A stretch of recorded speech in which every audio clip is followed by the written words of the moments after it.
Good evening to all of you. आज मैं PGT 2013 को लेकर आपके समक्ष प्रस्तुत हूँ।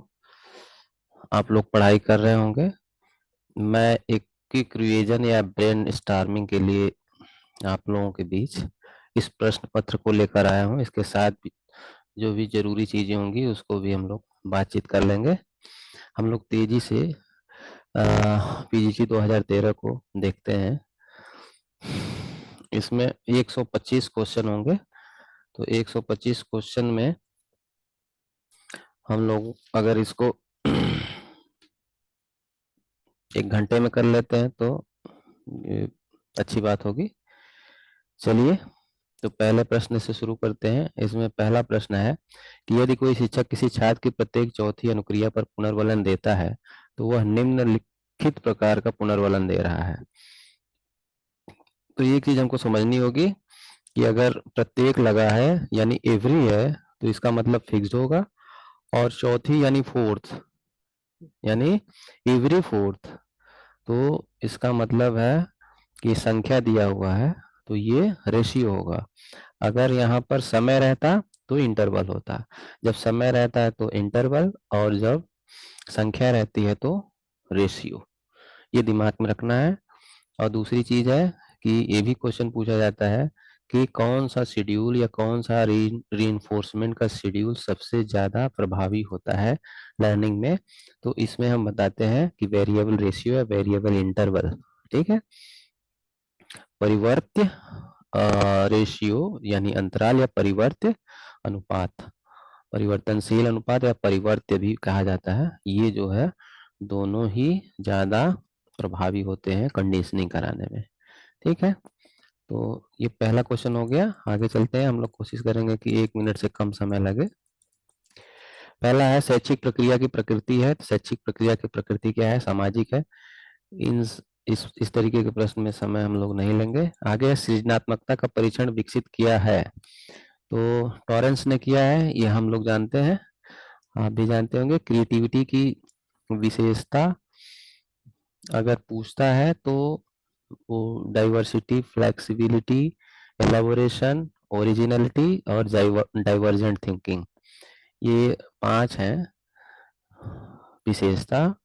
और क्रिएटिविटी का प्रोसेस अगर पूछता है तो आप बताएंगे preparation, incubation, illumination and verification, PIIV। और कहीं कहीं पर ऑब्जर्वेशन भी होता है पहला। तो इसका ये क्रम है। तो अगर क्रम के लिए देगा तो सबसे पहले ऑब्जर्वेशन, फिर प्रिपरेशन, फिर इंक्यूबेशन, फिर एल्यूमिनेशन, उसके बाद वेरिफिकेशन। तो क्रिएटिविटी का प्रोसेस, और हमने क्रिएटिविटी की विशेषता यहीं पर बता दी। नेक्स्ट देखते हैं, सीखने में थांडाइक बल लेते हैं। तो in learning Thorndike emphasises on. तो देखिए, थांडाइक का जो 3 प्रमुख नियम है, प्रभाव का नियम, तत्परता का नियम, अभ्यास का नियम, उसके अलावा उन्होंने 5 सब्सिडरीज लॉज दिए हैं। तो उसमें एक जो है लॉ ऑफ एसोसिएटिव शिफ्टिंग है। तो वहां से प्रश्न पूछा गया है। तो यहाँ पर बल लेंगे किस पर? एसोसिएटिव रिलेशनशिप पर। तो यहाँ पर तो इसका उत्तर यही हो जाएगा। इसको डिटेल में आप लोग जानते होंगे, हम थोड़ा सा क्विक चल रहे हैं। फिर है, रविन्द्रनाथ टैगोर ने निम्नलिखित स्थान पर विद्यालय की स्थापना की थी। तो ये हमको पता है, एक ये थे बोलपुर में, ये पश्चिम बंगाल में है। अगला, समाज की संरचना में परिवर्तन की प्रक्रिया को कहते हैं। The process of change in structure of society is called. तो change in structure of society is social change हो जाएगा। ठीक है। सामाजिक परिवर्तन होगा। सामाजिकरण डिफरेंट होता है, सामाजिक सांस्कृतिक परिवर्तन भी दूसरा होता है। और एक कल्चरेशन, जब हम दूसरी संस्कृतियों को अपनी संस्कृति में उसके अंश को या एक भाग को मिलाते हैं तब एक कल्चरेशन होता है। तो दूसरी चीज है, यहाँ पर सोशल चेंज होगा। हम आगे बढ़ते हैं। 6 क्वेश्चन हो गए। 7वें क्वेश्चन पे देखते हैं हम लोग। देखिए, 7वां क्वेश्चन, कौन सी अभिवृत्ति की विशेषता नहीं है? तो अभिवृत्ति में अगर है which is not characteristics of attitude, तो हम लोग जानते हैं जो एटीट्यूड जो है अर्जित होता है, ये एक्वायर्ड है बाय बर्थ हमारे पास कोई एटीट्यूड नहीं होता है। जन्म लेने के बाद ही हम जितने भी अभिवृत्तियां हैं उसको अर्जित करते हैं। तो ये तो अर्जित होती है। दूसरा है, यह व्यक्तिगत अनुभवों पर आधारित होती है, तो अनुभवों से ही हम एक्वायर करते हैं। और डायनामिक होती है, यानी कुछ एज में कुछ रहती है, समय, परिस्थिति, फ्रेंडशिप और स्कूलिंग, पेरेंटिंग, इससे जो है उसमें गत्यात्मकता होती है और ये बदलती रहती है। ठीक है, तो ये तीनों इस ऑप्शन सही है, ए बी सी, है ना। और कौन नहीं अगर पूछ रहा है तो हम कहेंगे कि ये अस्थाई है, ये गलत है। परमानेंट नहीं है, इसमें चेंज होता है। ठीक है, अगला देखते हैं, इनमें से कौन शिक्षा का एक व्यक्तिगत उद्देश्य नहीं है। Which one of these is not an individual aim of education. ठीक है, तो देखिए हम एक चीज हम आप लोगों को बताए थे कि हमेशा जो है हिंदी और इंग्लिश दोनों ही ऑप्शंस को देखकर ही आंसर करना है। क्वेश्चन को भी देखना है हिंदी और इंग्लिश में, और ऑप्शंस को भी हिंदी इंग्लिश में देखना है, देखकर करना है।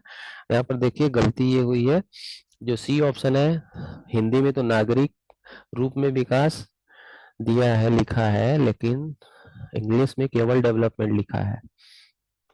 तो अगर आप केवल इंग्लिश को देखकर मारेंगे, आंसर करेंगे, तो आप जो है डेवलपमेंट को व्यक्तिगत क्रिया मान के इसको सही कर सकते हैं। लेकिन डेवलपमेंट व्यक्तिक हो सकता है, लेकिन नागरिक रूप में विकास ये हमेशा क्या होगा, व्यक्तिक उद्देश्य नहीं होगा। तो ये इसका आंसर सी होगा। और यहाँ पर इंग्लिश के हिसाब से जो है इसका उद्देश्य नहीं कौन होगा, वो कोई भी नहीं हो सकता है। ठीक है, तो कंफ्यूजिंग क्वेश्चन था, और हालांकि इसको जो है रिवाइज आंसर की जब आई थी तो इसको डिलीट किया गया था, पहले आंसर की में इसको सी माने थे। ठीक है, तो इस पर ध्यान देना है इंग्लिश और हिंदी वर्जन में। अगला है, शिक्षा का आधारभूत उद्देश्य है। The ultimate aim of education is to develop the individual, व्यक्ति का विकास करना। बाकी अन्य आंसर ऑप्शन को देखेंगे आप, तो आप बिल्कुल बहुत आसानी से इसको जो है समझ सकते हैं कि ज्ञान प्रदान करना ये आधारभूत उद्देश्य नहीं हो सकता। परीक्षा उत्तीर्ण कर उपाधि प्राप्त करना ये भी आधारभूत उद्देश्य नहीं हो सकता है। किसी व्यवसाय हो तैयार करना ये भी नहीं हो सकता है। व्यक्ति का विकास करना ये जो है बेसिक या ultimate aim of the education हो सकता है। ठीक है, अगला है थीमेटिक परसेप्शन परीक्षण, यानी थीमेटिक परसेप्शन टेस्ट, टीएटी, मापन करता है। ये मापन करता है व्यक्तित्व का। हमको पता है टीएटी जो है मार्गन एंड मूरे का टेस्ट है, जो व्यक्तित्व मापने के लिए बनाया गया है। तो ये पर्सनालिटी का टेस्ट है, और इसमें 30 कार्ड होते हैं, 20 कार्ड एक बार में प्रशासित होते हैं, 10 कार्ड कॉमन होते हैं, 10 फीमेल के लिए होते हैं, 10 मेल के लिए होते हैं। तो अगर मेल है तो 10 कॉमन और 10 मेल वाले, यानी 20 एक बार में एडमिनिस्टर होंगे किसी पुरुष के लिए।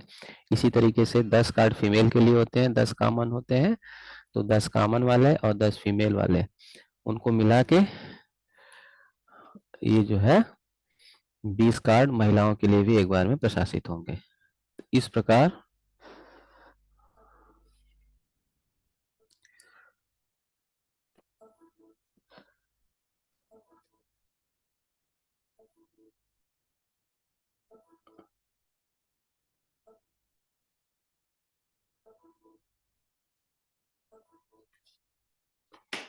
ये 1 मिनट थोड़ा सा दिक्कत हो गई।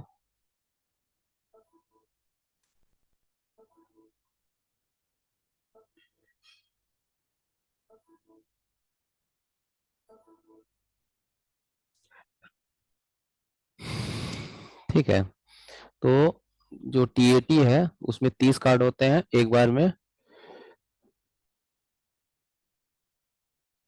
जा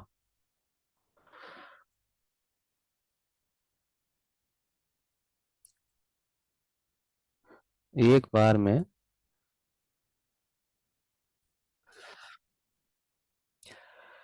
ठीक है, टीएटी हो गया, थीमेटिक का परसेप्शन टेस्ट, मार्गन एंड मुरे का। 30 कार्ड, 20 कार्ड महिला के लिए, 20 कार्ड पुरुष के लिए एक बार में प्रशासित होते हैं। टोटल कार्ड होते हैं 30, 10 कार्ड कॉमन, 10 महिला के लिए, 10 पुरुष के लिए। आगे चलते हैं। इसमें शिक्षा को भारतीय संविधान की समवर्ती सूची में सम्मिलित किया गया था। ये 1976 में किया गया था। ये क्वेश्चन आसानी है। अगला, स्मृति की 3 अवस्थाएं कौन सी होती हैं? तो स्मृति की 3 अवस्थाएं होती हैं, इनकोडिंग, स्टोरेज और रिट्राइवल। ठीक है। और लर्निंग, रिटेंशन, रिकॉल, रिकॉग्निशन। तो 2 तरह के प्रश्न आते हैं, तो इसको भी आप लोग लिख लीजिएगा कि इस तरीके के प्रश्न जो है स्मृति के घटक करके पूछता है या अवस्था करके पूछता है। तो कंपोनेंट ऑफ मेमोरी, तो इसमें जो है लर्निंग, रिटेंशन, रिकॉल, रिकॉग्निशन, ये इसका क्रम है। इसी तरीके से दूसरा पूछता है जो, तो उसका एक क्रम है इनकोडिंग, स्टोरेज और रिट्राइवल। तो ये ध्यान में रखिएगा, 2 क्रम हमने बताया। किस विचारधारा के अनुसार शिक्षा के उद्देश्य सत्यम, शिवम, सुंदरम होनी चाहिए? तो आदर्शवादी विचारधारा के अनुसार होने चाहिए। आगे हम लोग चलते हैं, थोड़ा सा तेज चलेंगे। फिर है अधिगम, जिसमें परिणामों के फलस्वरूप ऐच्छिक व्यवहार सबल अथवा निर्बल हो जाता है, जाना जाता है। तो ये जो है सबल और निर्बल होता है, ये ऑपरेंट कंडीशनिंग का है। ये स्किनर की थियरी है। ठीक है। अगर जो अनुक्रिया के फलस्वरूप जो पुनर्वलन प्राप्त होता है वो अगर प्लीजेंट होता है तो जो है व्यवहार स्ट्रांग होगा, कंडीशनिंग स्ट्रांग हो जाएगी। अगर जो है अनुक्रिया के उपरांत पुनर्वलन ऐच्छिक नहीं होता है या सेटिस्फैक्टरी नहीं होता है तो जो बॉन्डिंग है वो कमजोर होती है और बिहेवियर वीक हो जाता है। ठीक है। तो ये ऑपरेंट कंडीशनिंग से रिलेटेड है। अगला है the principle of educational sociology के लेखक है, तो ये इसके जो है अगस्ट कॉम्टे हैं और इसमें रिवाइज आंसर किया आया है, तो इसको दिया है principle of educational sociology. John Dewey पहले आंसर मारे थे। अगला है, लेकिन सही आंसर इसका अगस्त कॉम्टे। बालिकाओं की शिक्षा को अधिक प्राथमिकता देने की आवश्यकता है। तो देखिए ये बहुत थोड़ा सा विचार करने वाला क्वेश्चन है। तो इसमें पहला ऑप्शन, लड़कियां अधिक बुद्धिमान होती हैं इसलिए बालिकाओं की शिक्षा को अधिक प्राथमिकता देना चाहिए। लड़कियां संख्या में कम होती हैं इसलिए बालिकाओं की शिक्षा को अधिक प्राथमिकता देनी चाहिए। या लड़कियां पूर्व में लड़कियों से भेदभाव होता रहा है इसलिए। और एक ऑप्शन है कि केवल लड़कियां ही सामाजिक परिवर्तन की अगुवाई कर सकती हैं इसलिए जो है शिक्षा में को अधिक प्राथमिकता देने की आवश्यकता है बालिकाओं को। तो देखिए इसका आंसर होगा girls have been discriminated in the past, यानी पहले से ही इनके साथ बहुत ज्यादा भेदभाव होता रहा है, ये पिछड़ती गई हैं, मुख्य धारा से दूर होती गई हैं, इसलिए इनको शिक्षा में प्राथमिकता देने की आवश्यकता है। तो इसमें कोई कंफ्यूजन नहीं होना चाहिए। डीवी के अनुसार शिक्षा से अभिप्राय है, तो डीवी क्या कहता है, एजुकेशन इज लाइफ इटसेल्फ। ठीक है। प्रिपरेशन ऑफ लाइफ या प्रिपरेशन फॉर लाइफ, ये गांधी जी या जॉन डीवी कहते, विवेकानंद, इन लोग कहते हैं, लेकिन डीवी कहते हैं कि एजुकेशन इज लाइफ इटसेल्फ। ठीक है। अगला है, भारतीय शिक्षा में इतिहास में सर्वप्रथम किस समिति ने अव्यय अवरोधन पर विचार किया था? तो हार्टांग समिति ने किया था। आसान क्वेश्चन, सीखने का स्थानांतरण हो सकता है एक व्यक्ति से दूसरे व्यक्ति में, तो इसको भी आप लोग कर लेंगे। वन आर्गन टू अनदर, तो ये पार्शियल ट्रांसफर ऑफ लर्निंग है, तो हम लोग जो है इसको पढ़े हैं ट्रांसफर ऑफ लर्निंग में। आसान क्वेश्चन है। अगला है, एक घड़ी प्रति घंटा 2 मिनट सुस्त हो जाती है, इससे क्या प्रदर्शित होता है? देखिए अच्छा क्वेश्चन है। तो इसमें है कि घड़ी प्रति घंटा 2 मिनट सुस्त हो जाती है, यानी कि उसके सुस्त होने की जो दर है वो 2 मिनट प्रति घंटा है, यानी कंसिस्टेंसी है, 2 मिनट हर घंटे में सुस्त हो रही है। तो हम क्या कहते हैं, consistency in scores is reliability. तो इसका मतलब कि घड़ी रिलायबल तो है, हर घंटे में 2 मिनट सुस्त हो रही है, लेकिन वैध नहीं है क्योंकि बाह्य मानक के साथ वो जो है मैच नहीं कर रही है। यानी कि अगर हर घंटे में 2 मिनट सुस्त होगी तो कभी भी जो सही मानक समय है उसको वो नहीं बताएगी। तो घड़ी विश्वसनीय है पर वैध नहीं है, इसको आप लोग दिमाग में रखिएगा। और एक चीज यहीं पर बता देते हैं कि विश्वसनीयता, कोई चीज अगर विश्वसनीय है तो वैध हो भी सकती है, नहीं भी हो सकती है, लेकिन अगर कोई चीज वैध है तो विश्वसनीय भी होगी। ठीक है, तो वैधता बड़ी चीज होती है, विश्वसनीयता उसके अंतर्गत आती है। तो वैध है तो विश्वसनीय जरूर होगा, लेकिन विश्वसनीय है तो जरूरी नहीं है कि वो वैध भी हो, वैध हो भी सकता है। ठीक है, आगे देखिए, गिलफोर्ड के बुद्धि संरचना मॉडल के अनुसार निम्नलिखित में से कौन बुद्धि की एक बीमा नहीं है? तो 3 डायमेंशन बताए इन्होंने, कंटेंट, प्रोसेस एंड प्रोडक्ट। तो कंटेंट है, प्रोसेस या ऑपरेशन कहते हैं इसको, और प्रोडक्ट, बाकी ये जो सिस्टम है वो प्रोडक्ट का ही एक पार्ट है। तो हम जो है अगर इसको अच्छे से तैयार किए हैं तो हमको पता होना चाहिए कंटेंट, प्रोसेस एंड प्रोडक्ट। अब प्रोसेस को ही हम संक्रिया कहते हैं या प्रक्रिया कहते हैं। तो विषय वस्तु और प्रक्रिया और उत्पाद, ठीक है, ये 3 होता है। सिस्टम जो है इसी का भाग होता है। तो ये हम लोग जानते हैं, इसका ऑप्शन हो जाएगा सिस्टम, यानी बी ये जो है नहीं है। अगला, निम्नलिखित में कौन प्रदत्त भूमिका का एक निर्धारक है? निम्नलिखित से कौन प्रदत्त भूमिका का एक निर्धारक है? तो इसको हम लोग, ये एडलर का कॉन्सेप्ट है। एडलर ने एडलर ने एक चीज बताई थी, 5 तरीके की लाइफ स्टाइल की बात की थी। तो go getting type, struggling type, escaping type और रूलिंग टाइप, ये 4 तरीके की जो है लाइफ स्टाइल होती है। और ये जो चारों प्रकार की लाइफ स्टाइल होती है, इनके डिटर्मिनेंट होते हैं। तो ये डिटर्मिनेंट होता है बर्थ ऑर्डर, यानी कि भाई बहन में जो सबसे बड़ा होता है वो जो है अपने सबऑर्डिनेट पे या छोटे भाई या छोटे बहन पे क्या करता है, रूल करता है, एक तरीके से उनको गवर्न करता है। तो वहां से उसमें रूलिंग टाइप पर्सनालिटी के डेवलप होने की ज्यादा संभावना होती है। तो वहां से क्वेश्चन पूछा गया कि which among the following is the determinant of ascribed role? तो ये बर्थ ऑर्डर होगा, ये एडलर से संबंधित है, इसका आंसर होगा ए।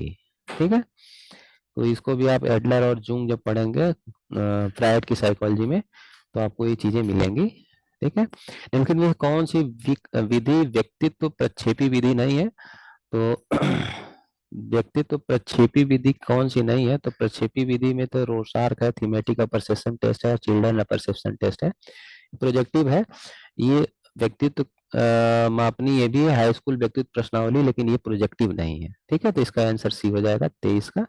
अगला, कौन सी परिस्थिति सीखने की प्रक्रिया को सफलता के लिए सबसे अनिवार्य है? तो देखिए, ये motivation level of the learner.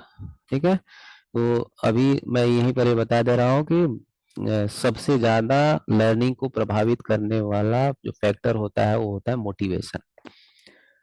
तो which factor affects more to learning is motivation, ये एकदम ऊपर रखिए। इसके अलावा सारी चीजें मोटिवेशन के अंतर्गत या नीचे ही आती हैं, चाहे वो इंटरेस्ट हो, चाहे विल टू लर्न हो, चाहे फिजिकल स्टेट हो या मेंटल स्टेट हो, है ना, या कंटेंट हो, है ना। ये सारी चीजें, ये सारे फैक्टर हैं जो लर्निंग को प्रभावित करते हैं, लेकिन जो मोटिवेशन है वो सबसे अधिक प्रभावित करता है लर्निंग को, अभी प्रेरणा। अगला कथन है, कथन पहला है कि 42वें संशोधन से पूर्व शिक्षा राज्यों की जिम्मेदारी थी।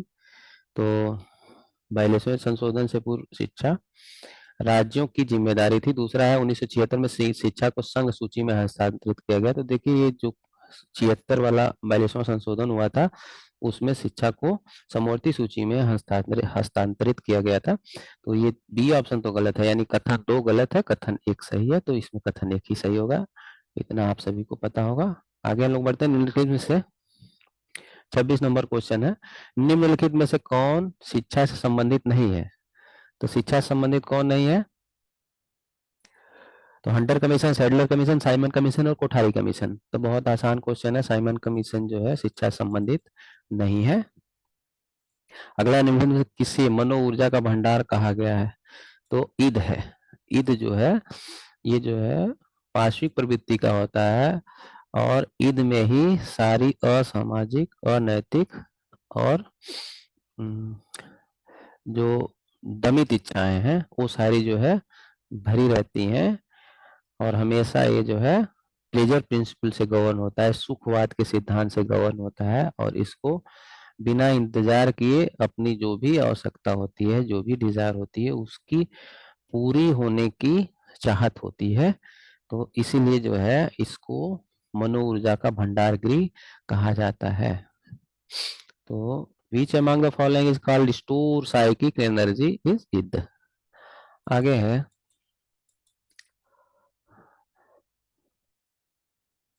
अगला है, भारत जैसे एक धर्मनिरपेक्ष जनतांत्रिक समाज में शिक्षा में,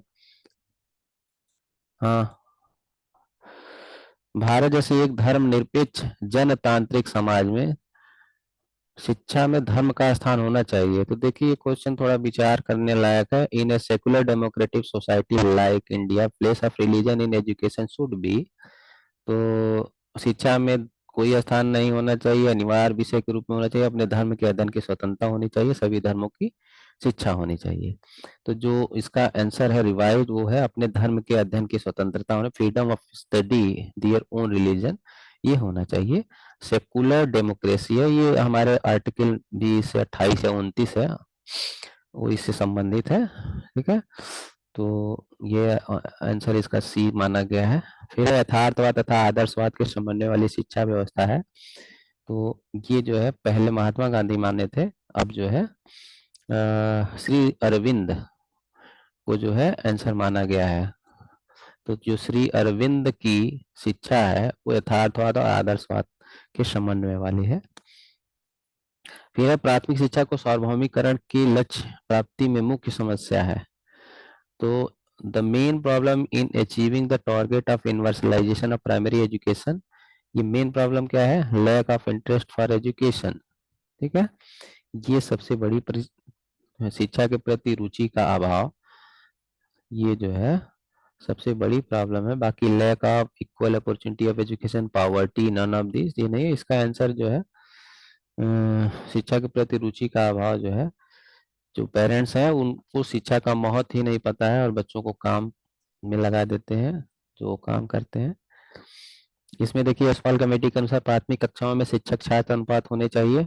तो शिक्षक छात्र अनुपात जो है वो 1:40 ये था। और रिवाइज में पहले 1:30 था, और रिवाइज हुआ तो 1:40 को इन्होंने सही माना है। अगला है, जब सर्वाधिक स्थायित्व वाले केंद्रीय प्रवृत्ति के माप की आवश्यकता होती तब प्रयुक्त होता है। तब जो है सबसे ज्यादा सेंसिटिव कौन होता है? मीन होता है। संवेदनशील जो स्टैटिक्स है वो मीन है। इसलिए जो है अगर जो है हमको बहुत ज्यादा स्थायित्व वाले केंद्रीय प्रवृत्ति के माप की आवश्यकता होगी तो हम मीन का प्रयोग करेंगे। आगे चिंतन में प्रयुक्त भाषा संकेत कहलाते हैं। तो ये कहलाते हैं कंसेप्ट। तो language symbol used in thinking are called, तो ये कॉन्सेप्ट होते हैं। कैटेगरी सेंटेंस इमेजेज ये नहीं है। अगला है, सांस्कृतिक परिवर्तन में सम्मिलित नहीं है। तो सांस्कृतिक परिवर्तन में कौन सम्मिलित नहीं है? ये है आपका सांस्कृतिक आदान प्रदान, सांस्कृतिक विलंबन, सामाजिक स्वीकृति, चरणात्मक विलोपन। तो ये सारे जो है आपके कल्चरल बोरोइंग और कल्चरल एक्सेप्टेंस और सेलेक्टिव एलिमिनेशन, ये सब जो है ये कल्चरल चेंज इंक्लूड करता है। लेकिन कौन नहीं इंक्लूड करता है वो है कल्चरल लैग, क्योंकि कल्चरल लैग हम लोग जानते हैं आग बर्न का कॉन्सेप्ट है। और इसमें भौतिक संस्कृति की अपेक्षा वैचारिक संस्कृति का पिछड़ जाना जो है कल्चरल लैग कहलाता है। तो ये एक प्रक्रिया, एक टर्म है, कंसेप्ट है। ठीक है, उन तीनों से ये भिन्न है। आगे, आज के वैश्वीकरण के युग में शिक्षा को महत्व देना चाहिए। तो व्यक्तिगत एकीकरण पर, भावात्मक एकीकरण पर, राष्ट्रीय एकीकरण पर, अंतर्राष्ट्रीय एकीकरण पर। तो ये जो है वैश्वीकरण की बात है तो वहां पर इंटीग्रेशन, इंटरनेशनल इंटीग्रेशन होगा। आसान क्वेश्चन है, शिक्षा में अवरोधन का मतलब क्या होता है? कि student failure in completing course in prescribe time, छात्र द्वारा निर्धारित समय पाठ्यक्रम पूरा करने में असफलता। ठीक है, बाकी जो है क्वेश्चन आंसर आप ऑप्शन आप जो है आसानी से डिस्क्रिमिनेट कर सकते हैं। अगला देखिए, बुद्धि लब्धि का प्रत्यय किसने दिया था? तो बुद्धि लब्धि का प्रत्यय दिया था, who gave the concept IQ, intelligent quotient, ये टर्मन का है बुद्धि लब्धि। हालांकि खोजा था, हाँ, बुद्धि लब्धि का सूत्र दिया था स्टर्न ने, स्टर्न और कोहलनन ने, लेकिन जो बुद्धि लब्धि का प्रत्यय है आईक्यू, उसको जो है टर्मन ने ज्यादा प्रसारित किया था, तो यहाँ पर टर्मन ही आंसर होगा। अगला है विवेकानंद के अनुसार शिक्षा एक प्रक्रिया है, तो manifestation of perfection already in man, ये तो परिभाषा से ही क्वेश्चन है, इसमें कुछ नहीं टाइम देना है हम लोगों को। फिर न्यूनतम अधिगम स्तर निर्धारित किया गया था, तो ये जो है क्लास 4th एंड 5th के बच्चों के लिए है। आगे देखिए, विद्यार्थियों को सक्रिय और निष्क्रिय में वर्गीकृत करने के लिए निम्नलिखित मापनी का प्रयोग किया जा सकता है। तो सक्रिय और विद्यार्थी की बात है, ये नॉमिनल होगा, नॉमिनल ऑर्डिनल रेशियो और इंटरवल होता है। तो इसमें हम लोग जानते हैं कि नॉमिनल ऑर्डिनल और रेशियो में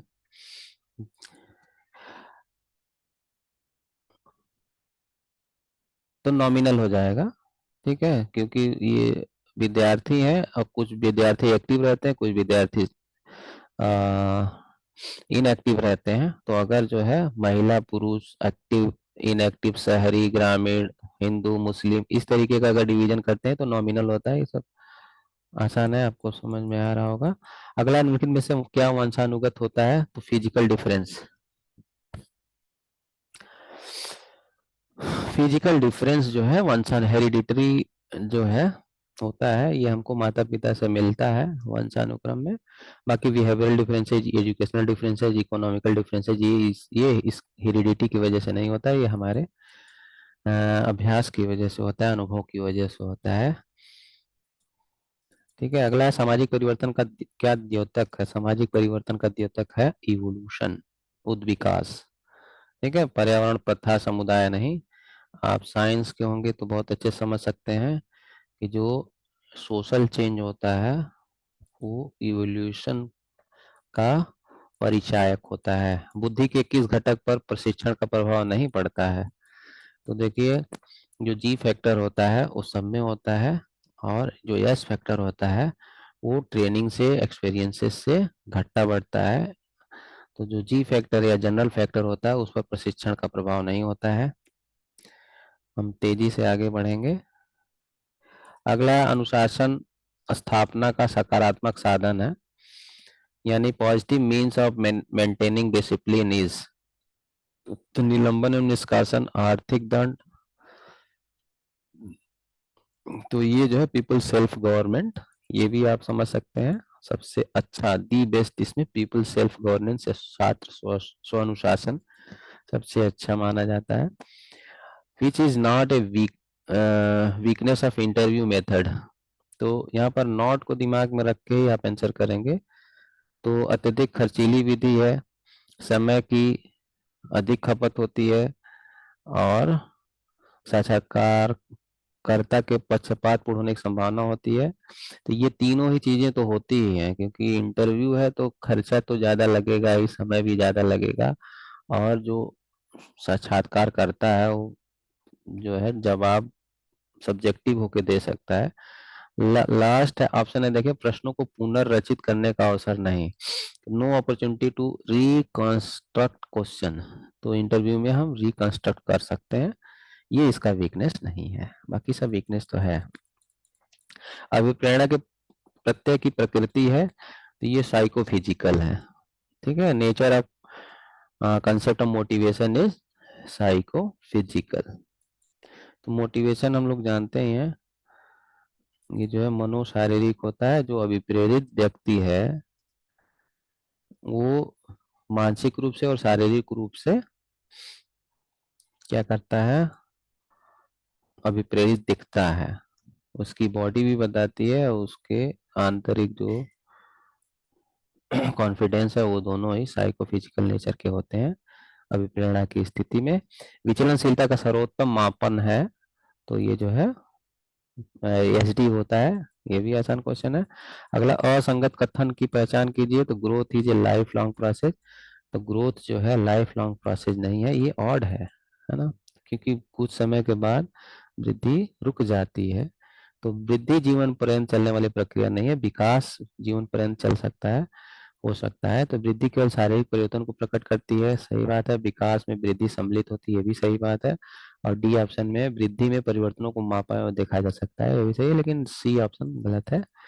पूर्वाग्रह का विकास घनिष्ठ रूप से संबंधित है, तो ये सोशलाइजेशन से होगा कि development of prejudice is closely related to socialisation. अगला है, दो वर्ग सीमाओं के मध्य अंतर कहलाता है, तो ये आपका हो जाए क्लास इंटरवल। रिवाइज आंसर की है, पहले क्लास मैग्नीट्यूड दिया था, बाद में क्लास इंटरवल सही किया, क्योंकि क्लास इंटरवल ही सी आई इसका आंसर होगा। आगे हम लोग देखते हैं, निम्नलिखित में से कौन सृजनात्मकता की विशेषता नहीं है। देखिए हमने वहां पर क्रिएटिविटी की विशेषता बताई थी, तो इसमें ओरिजिनलिटी दिया है, नॉवेल्टी या नवीनता भी दिया है, सिंपैथी और आपका सेंसिटिविटी। तो सेंसिटिविटी तो होगा, सहानुभूति नहीं होगा, यानी सिंपैथी नहीं होगा। बाकी नॉवेल्टी, ओरिजिनलिटी और सेंसिटिविटी होगा। आगे है, जब एक कार्य का निष्पादन दूसरे कार्य के निष्पादन में अवरोध उत्पन्न करता है, तो इसे कहा जाएगा निगेटिव ट्रांसफर ऑफ लर्निंग। ये भी आसान है, ट्रांसफर ऑफ लर्निंग से प्रश्न है। अधिगम के प्राथमिक नियम कौन कौन से है, तो अभ्यास, प्रभाव और तत्परता का नियम, पहला ही ऑप्शन सही हो जाएगा। ठीक है। अगला, परंपराओं में परिवर्तन कहलाता है, परंपराओं में परिवर्तन, इमैटेरियल चेंज, अभौतिक परिवर्तन।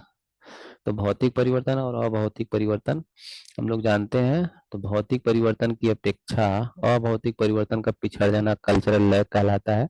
तो अभौतिक परिवर्तन जो कल्चरल है, कल्चर है, ट्रेडिशन है, सोच विचारधारा है, वो जो है अभौतिक परिवर्तन के अंतर्गत आती है। यहाँ पर है, उपयुक्त शब्द से रिक्त स्थान की पूर्ति कीजिए। सीखना सिनेप्टिक प्रतिरोध में, तो ये जो है कटौती का कारण होगा, रिडक्शन हो जाएगा। तो बायोलॉजी वाले लोग हैं जो साइंस पढ़े हैं और बायोलॉजी पढ़े हैं साइंस में, वो इस चीज को समझ सकते हैं कि साइनेप्टिक रीजन्स, जो न्यूरॉन होते हैं, वो एक न्यूरॉन दूसरे न्यूरॉन से यही सिनेप्टिक नोड से जुड़ा हुआ होता है। और जितना हम अभ्यास करते हैं उतना ज्यादा जो है न्यूरॉन, एक न्यूरॉन दूसरे न्यूरॉन में मैसेज जो है कन्वे करने लगता है। तो यानी जो रिडक्शन है, यानी जो प्रतिरोध है, वो कम होता जाता है। तो जितना ज्यादा प्रतिरोध कम होगा उतना ज्यादा जो है जो मैसेज है उसका ट्रांसफर होगा। ठीक है। तो जो गैप है, जो साइनेप्टिक नर्व में जो रेजिस्टेंस है, वो जितना कम होगा, लर्निंग उतनी ज्यादा फास्ट होगी, उतनी ज्यादा अच्छी होगी। तो रिडक्शन हो जाएगा इसका आंसर, या कमी हो जाएगी, या कटौती हो जाएगा। तो सीखना सिनेप्टिक प्रतिरोध में कटौती का परिणाम है। तो जितना ज्यादा कटौती होगी, रिडक्शन होगा, उतना ज्यादा लर्निंग होगी, उतना ज्यादा मैसेज का ट्रांसफर एक न्यूरॉन से दूसरे न्यूरॉन तक होगा। ठीक है। यूनेस्को द्वारा सन 1972 में प्रस्तुत शिक्षा पर प्रतिवेदन का शीर्षक था द लर्निंग टू बी। ठीक है। ये भी आप लोग पढ़े होंगे। हम लोग आगे चलते हैं तेजी से, कुछ ज्यादा समय लग रहा है, इतना समय नहीं लगना चाहिए, आपको लगेगा ही नहीं, हम थोड़ा सा एक्सप्लेन कर दे रहे हैं बीच बीच में। अगला है, निबंधात्मक प्रश्न अच्छे होते हैं क्योंकि वे होते हैं, वो क्या होते हैं, वस्तुनिष्ठ नहीं, समय की बचत करने वाले ये भी नहीं, विश्वसनीय ये भी नहीं, निदानात्मक होते हैं। तो ये क्वेश्चन इसका होगा डायग्नोस्टिक, अच्छा क्वेश्चन है। ऐसे टाइप क्वेश्चन डायग्नोस्टिक होते हैं, क्योंकि आप जब पूरे आंसर को पढ़ेंगे तो उससे पता चल जाएगा बच्चे की विचारधारा के बारे में। शिक्षा की 10+2+3 संरचना अपनाने का सुझाव सर्वप्रथम किसने दिया था, तो कोठारी आयोग ने दिया था 64-66 में। ठीक है। तो ये पहला ऑप्शन सही हो जाएगा। निम्नलिखित में से कौन सा पूर्व प्राथमिक शिक्षा का केंद्र नहीं है, तो आंगनवाड़ी जो है पूर्व प्राथमिक शिक्षा का केंद्र नहीं, बाकी बालवाड़ी, नर्सरी स्कूल और किंडरगार्टन ये सब हैं। अगला, किसने बहुउद्देशीय विद्यालयों के लिए प्रस्तावित किया है, किसने बहुउद्देशीय विद्यालयों के लिए प्रस्तावित किया है, तो सिफारिश किसने की थी, who propose the idea of multipurpose school. ये मुदालियर आयोग का है, मल्टीपर्पज स्कूल 1952-54। वह कार्य जो किसी गतिविधि को प्रारंभ करता है तथा जारी रखता है, उसको क्या कहते हैं, मोटिवेशन। यही है मोटिवेशन। ठीक है। तो ये सबसे ज्यादा लर्निंग को प्रभावित करने वाला कारक भी है मोटिवेशन और किसी चीज को स्टार्ट करना और उसको जो है बरकरार रखना, ये काम मोटिवेशन का है। इसलिए इसको लर्निंग के लिए सबसे ज्यादा जरूरी कारक माना गया है। शिक्षा के समाजशास्त्रीय आधार का अर्थ है। 65 नंबर क्वेश्चन देखिए, the meaning of sociological foundation of education. ये जो है use of sociological knowledge in solving the problem of education. तो शिक्षा की समस्याओं को हल करने में समाजशास्त्र के ज्ञान का उपयोग। आसान क्वेश्चन है। आगे हम लोग चलते हैं, कुछ टेक्निकल क्वेश्चन आएंगे तो उस पर समय देंगे, नहीं तो हम लोग तेजी से आगे बढ़ेंगे। अगला नवोदय विद्यालय है। ये जो है रेजिडेंशियल स्कूल है, केवल बालिकाओं के लिए होता है, राज्य सरकार द्वारा संचालित प्राथमिक विद्यालय है। तो ये जो है रेजिडेंशियल है, आवासीय विद्यालय है। साइट का पूरा नाम क्या है? Satellite instructional television experiment. C option सही होगा। आगे चलते हैं हम लोग। शिक्षा को एक निवेश कहा जाता है क्योंकि क्योंकि education increase productivity of worker. शिक्षा कर्मियों की उत्पादन क्षमता बढ़ा देती है। शिक्षित व्यक्तियों को अधिक वेतन मिलता है। शिक्षित व्यक्ति विदेश जा सकते हैं। शिक्षित व्यक्ति अधिक पूंजी निवेश कर सकता है। गलत। तो इसका सबसे अप्रोप्रिएट आंसर होगा education increase productivity of worker, इसीलिए इसको बी ऑप्शन सही होगा। अगला एक व्यक्ति के सामाजिक स्तर में परिवर्तन कहलाता है, तो ये जो है सोशल मोबिलिटी होगा, सामाजिक गतिशीलता। एक व्यक्ति के सामाजिक स्तर में परिवर्तन, ये जो है सोशल मोबिलिटी होगी। ठीक है, सोशल चेंज नहीं होगा, माइग्रेशन और कल्चर चेंज नहीं होगा। शिक्षा में प्राच पाश्चात्य विवाद का प्रारंभ किया था, oriental and occidental controversy in education was created by, तो ये लॉर्ड मैकाले का था। ये सब भी आप लोगों ने पढ़ा। विच one of the following symbol does not represent any of 16 personality factor. तो जो है ये कैटल का 16 पर्सनालिटी फैक्टर है। इसमें आप अगर उसको ध्यान से देखेंगे तो उसमें डी, जे, के और पी ये नहीं होता है। ऊपर से लेके अगर आप ए बी सी डी लिखेंगे तो लास्ट जो 13, 14, 15, 16 होता है वो Q1, Q2, Q3, Q4 होता है। और बाकी जो 12 हैं उनको आप ए बी सी डी पूरा लिख दीजिए, और उसमें केवल डी, जे, के और पी ये नहीं रहता है। ठीक है, बाकी ए बी सी डी पूरा आपको 12 तक लिख देना है, 12 संख्या तक। और लास्ट के जो 4 होंगे वो Q1, Q2, Q3 और Q4 होंगे। तो उससे आप मैच करेंगे तो इसमें आपको मिल जाएगा के। ठीक है, तो ये नहीं होता है। तो वही पूछा है कि विच one of the following symbol does not represent any of 16 personality factor, तो के नहीं होगा। इसको आप ध्यान से देखेंगे, जैसा हमने बताया वैसे मिल जाएगा आपको। डीजे के पी उसमें नहीं होता है। आगे है, स्वतंत्र भारत में शिक्षा के इतिहास में जो प्रथम आयोग गठित हुआ वह संबंधित था, तो ये यूनिवर्सिटी एजुकेशन था, राधा कृष्णन का विश्वविद्यालय शिक्षा से संबंधित था। फिर सामाजिक परिवर्तन का कारण नहीं हो सकता है, तो क्या नहीं हो सकता? कल्चरल इनर्सिया, सांस्कृतिक जड़त्व जो है सामाजिक परिवर्तन का कारण नहीं। मतलब जड़त्व तो अगर होगा, इनर्सिया होगी, तो परिवर्तन कहाँ से होगा? ठीक है, बाकी प्राकृतिक विपदा कारण हो सकती है, मनोवैज्ञानिक तनाव कारण हो सकता है, सांस्कृतिक विश्लेषण, ये सब कारण हो सकते हैं। लेकिन कल्चरल इनर्सिया होगी तो एक ही संस्कृति सभ्यता पकड़ के बैठेंगे, उसमें थोड़ा भी परिवर्तन नहीं सह पाएंगे। तो ऐसे में कल्चरल सामाजिक परिवर्तन नहीं हो सकता। अगला, राममूर्ति समिति ने सभी बच्चों को उत्तम शिक्षा दिलाने के प्रयास में निम्नलिखित में से किसके पक्ष में सिफारिश की? तो पड़ोसी स्कूल, यानी कि नेबरहुड स्कूलिंग की बात की गई थी राममूर्ति समिति के द्वारा।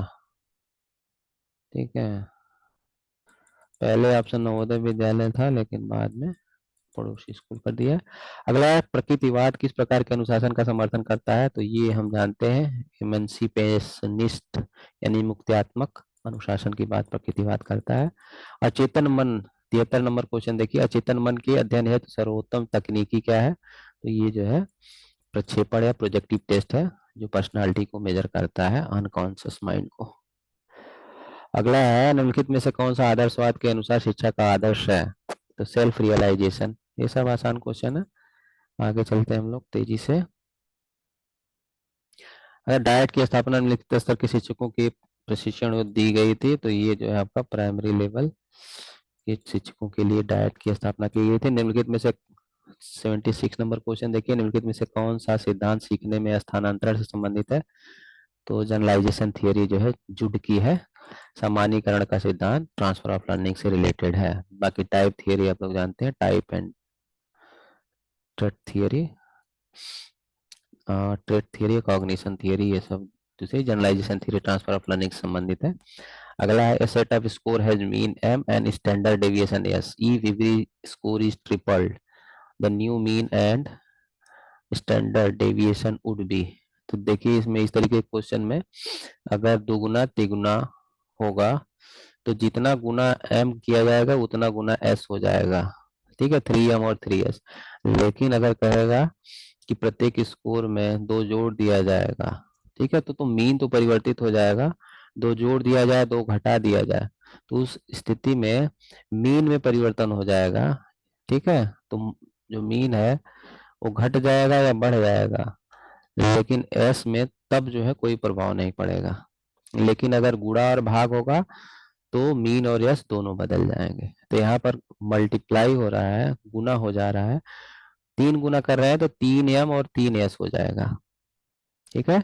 अगर कहता है कि 2 जोड़ दिए जा रहे हैं तो केवल यस ही एम ही बदलता है, यानी 2m+2 हो जाता, लेकिन यस उतना ही रहता। तो गुणा और भाग में एम और एस दोनों बदलता है, उतने गुना और उतने भाग हो जाएगा, लेकिन जोड़ और घटाने में केवल मीन में परिवर्तन होता है, एस में परिवर्तन नहीं होता है, स्टैंडर्ड डेविएशन में परिवर्तन नहीं होता है, ये दिमाग में रखना है। अगला, निम्नलिखित में से कौन सा सामाजिक प्रेरक है? तो सेल्फ प्राइड जो है सोशल मोटिव है, बाकी हंगर, थर्स्ट और लव ये सब जो है व्यक्तिगत है। अगला है, अधिगम के संस्थिति सिद्धांत में जीवन विस्तार का मुख्य घटक क्या है? तो in topological theory of learning most important component of each space is, ये देखिए कूट लेविन की जो फील्ड थियरी है उसी का नाम जो है टोपोलॉजिकल थियरी भी है, तो लेविन ने दिया है। तो इसमें जो है कह रहे हैं कि most important component of his space is person, जो व्यक्ति है वो जो है सबसे ज्यादा इंपॉर्टेंट घटक होता है टोपोलॉजिकल थियरी में। आगे है, बीने का बुद्धि परीक्षण है, तो बीने का जो बुद्धि परीक्षण है वो वर्बल इंडिविजुअल टेस्ट है। तो एक तो बीने का टेस्ट इंडिविजुअल या व्यक्तिक परीक्षण था और व्यक्तिक में भी शाब्दिक था, ठीक है, जो पहला बीने ने बनाया था। अगला है, प्राचीन भारत में गुरुकुल पद्धति में अपनाई जाने वाली शिक्षण विधियां थी, तो शिक्षण विधि क्या थी? श्रवण मनन और निधिध्यासन। तो इसमें देखिए 1 2 और 3। अब देखिए हिंदी अंग्रेजी में यही, यहाँ पर भी दिक्कत है, यहाँ पर 1 और 3 ही केवल दिया है डी ऑप्शन, और इंग्लिश में 1 2 और 3 दोनों ही, तीनों ही ऑप्शन दिए हैं, तीनों ही होगा। तो इंग्लिश में आप पढ़ेंगे तो सही आंसर डी करेंगे, और अगर हिंदी में पढ़ेंगे तो आपको सही आंसर मिलेगा ही नहीं, तो आप कंफ्यूज होकर कुछ भी गलत कर सकते हैं, ठीक है। तो इसका आंसर हो जाएगा 81 का D, according to English version of question, ठीक है। तो हमेशा हिंदी इंग्लिश को दिमाग में या एक बार सरसरी निगाह से देखकर ही आंसर करना ज्यादा उचित होगा। बुद्धि का त्रिआयामी सिद्धांत दिया गया था, तो ये गिलफोर्ड का दिया हुआ है त्रिआयामी सिद्धांत, इसी में अभी क्वेश्चन आया था, तो 3 डायमेंशन की बात की गई थी, ठीक है। तो प्रक्रिया नहीं, प्रोसेस, विषय वस्तु और प्रोडक्ट, ठीक है, प्रक्रिया, विषय वस्तु और उत्पाद, ये गिलफोर्ड का 3 डायमेंशनल मॉडल है बुद्धि का। अगला, भारतीय संविधान के किस अनुच्छेद में अल्पसंख्यकों को अपनी शैक्षिक संस्थाएं स्थापित करने संचालित करने का अधिकार दिया गया? तो 30वें संविधान 30वां आर्टिकल है, 30, ठीक है। अभी बात भी हुई थी इसके बारे में। प्रयोजनवादी विद्यालय विद्यालय को इस रूप में देखते हैं, सोसाइटी इन ए मिनिएचर, तो जो विद्यालय है वो समाज का लघु रूप है। अभी हमने शुरू में ही बताया था कि जो शिक्षा का की प्रकृति सामाजिक होती है, तो समाज का लघु रूप प्रयोजनवादियों ने इसको माना भी है। अगला है, एक निबंधात्मक परीक्षण में निम्नलिखित में से किसकी जांच न्यूनतम हो पाती है? तो तथ्यात्मक सूचना, लैंग्वेज की, ऑर्गेनाइजेशन ऑफ मैटर और ओरिजिनलिटी, इन सब चीजों की सूचना तो है अच्छी खासी हो जाती है, लेकिन फैक्चुअल इंफॉर्मेशन की जांच कम हो पाती है। जो अप्रोप्रिएट आंसर होगा वो डी होगा।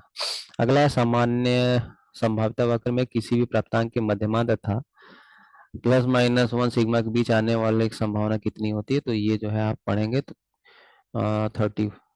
14 34.1 प्लस सिग्मा और 34 पॉइंट माइनस सिग्मा में रहता है, दोनों को अगर आप जोड़ देंगे तो 68.3 के लगभग आ जाएगा। तो ये हो जाएगा 68.3% जो है प्लस और माइनस सिग्मा के बीच में जो है ये स्कोर फॉल करेगा। फिर है फिलॉसफी, दो शब्दों के योग से बना है, तो फिलो प्लस सोफिया, तो इसका आंसर आपका आ जाएगा बी, फिलोसोफिया। राष्ट्रीयता में अंधविश्वास रखने से कठिनाइयां उत्पन्न होती हैं, तो अंतर्राष्ट्रीय सद्भाव के विकास में। ठीक है, तो ये ऑप्शन जो है आपका सी हो जाएगा, इंटरनेशनल अंडरस्टैंडिंग में। ब्लाइंड फेथ इन नेशनलिटी में create hurdle in the development of international understanding, C option. 89 देखिए, 3R के शिक्षण में कौन सम्मिलित नहीं है, तो रीडिंग राइटिंग एंड अर्थमेटिक। तो रीडिंग राइटिंग अर्थमेटिक है, रिवीजन जो है इसमें नहीं फिट होगा, ये आप जानते हैं। रीडिंग राइटिंग अर्थमेटिक, तो रिवीजन नहीं होगा। अगला है 90, निम्नलिखित में से कौन वस्तुनिष्ठ प्रश्न का उदाहरण नहीं है, तो नहीं पर फोकस करिए। विच one of the following is not an example of objective question, तो शॉर्ट आंसर टाइप क्वेश्चन ये जो है ऑब्जेक्टिव नहीं होता है। बाकी आपका multiple choice question, matching type question और क्लासिफिकेशन टाइप ऑफ क्वेश्चन ये जो है मल्टीपल हो जाए, ऑब्जेक्टिव हो जाएंगे। प्लेटो द्वारा शिक्षा पर लिखी महान पुस्तक कौन सी है, रिपब्लिक। प्लेटो ने रिपब्लिक देखी है, एमिल रूसो की है। अगला है individual difference are found in perceptual situation, प्रत्यक्षात्मक परिस्थिति में व्यक्तिगत भेद पाए जाते हैं। अगला है शिक्षा की दृष्टि से बालक की आवश्यकता क्या है, तो from point of view of education which is the need of the child, तो मनोवैज्ञानिक व्यवहार की आवश्यकता पहला ही हो जाएगा। शिक्षा की दृष्टि से बालक की आवश्यकता क्या है,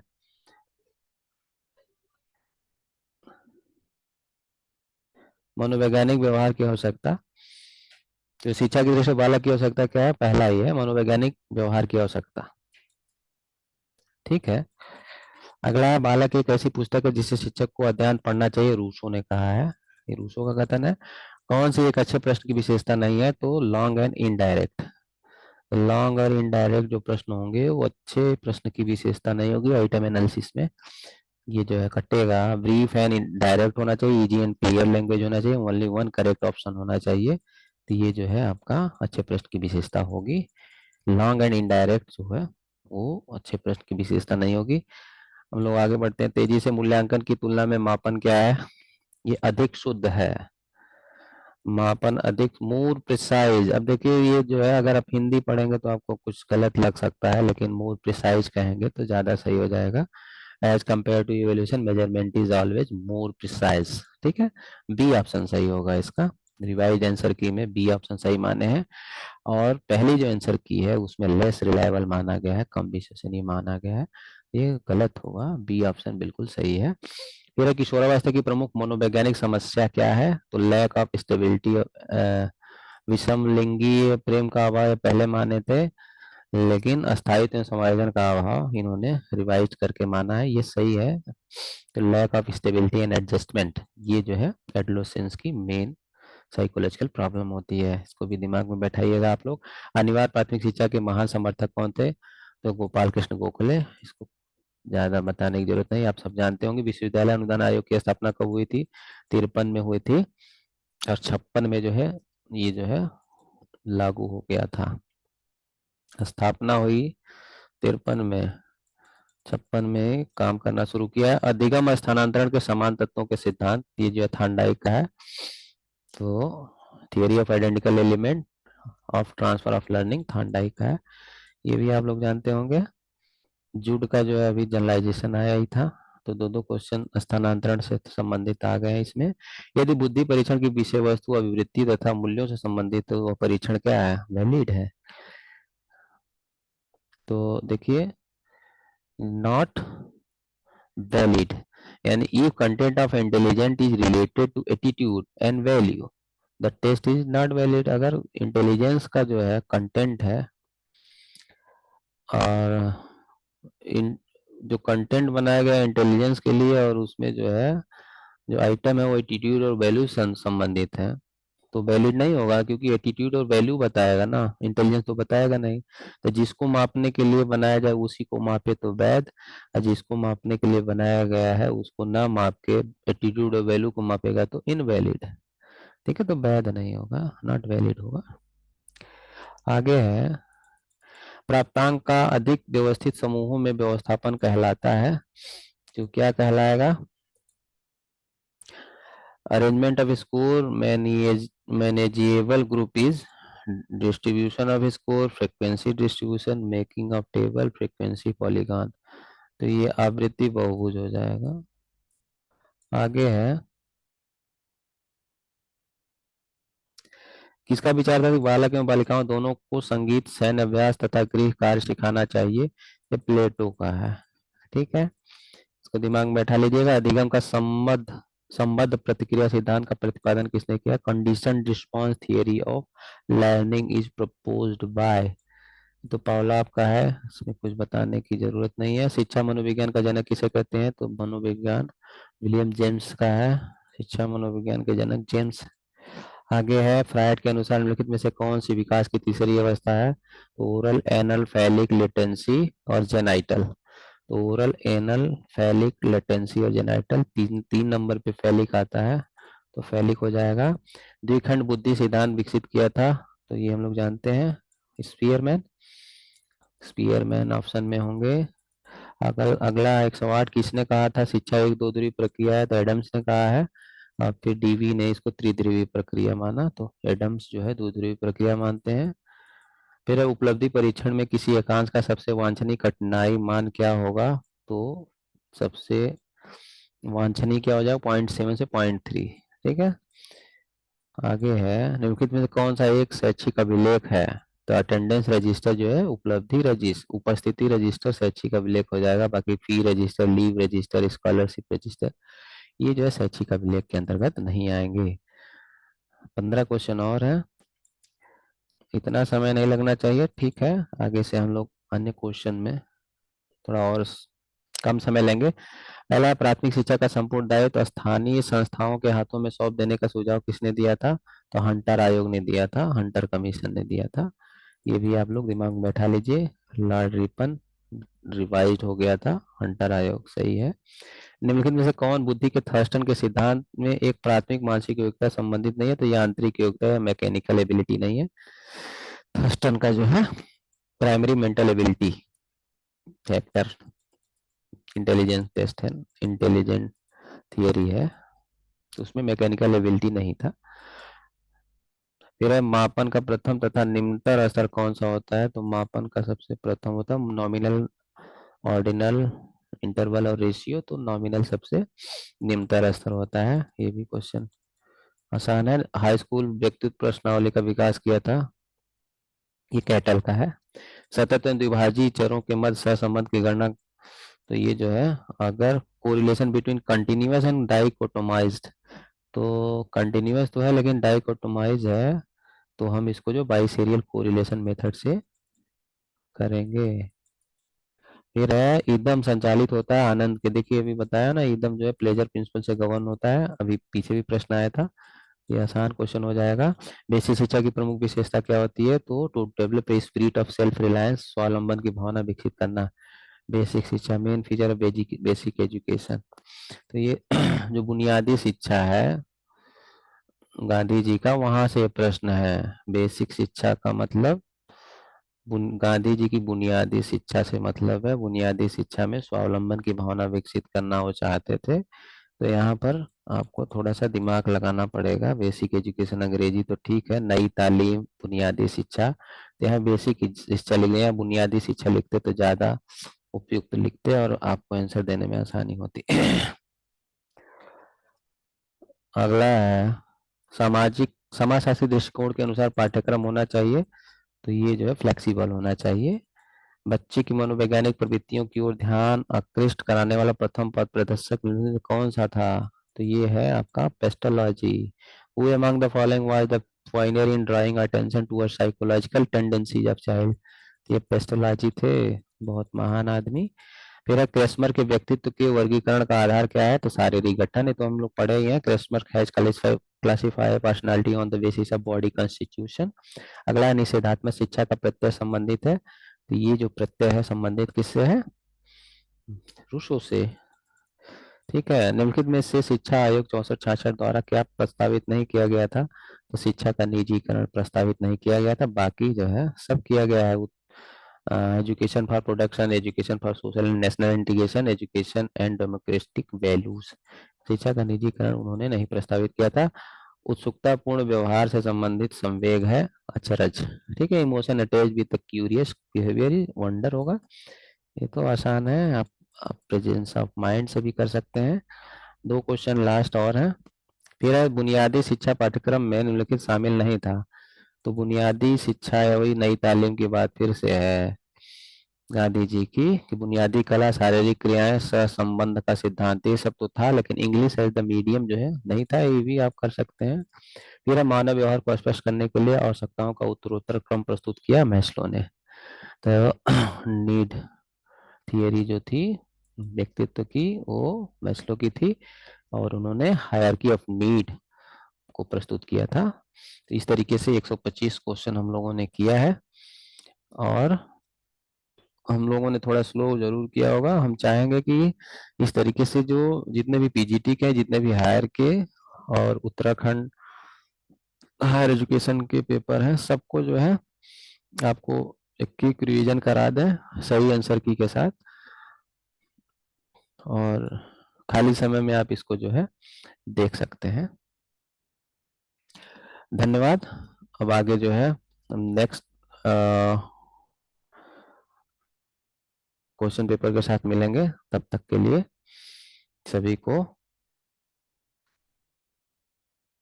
शुभ रात्रि।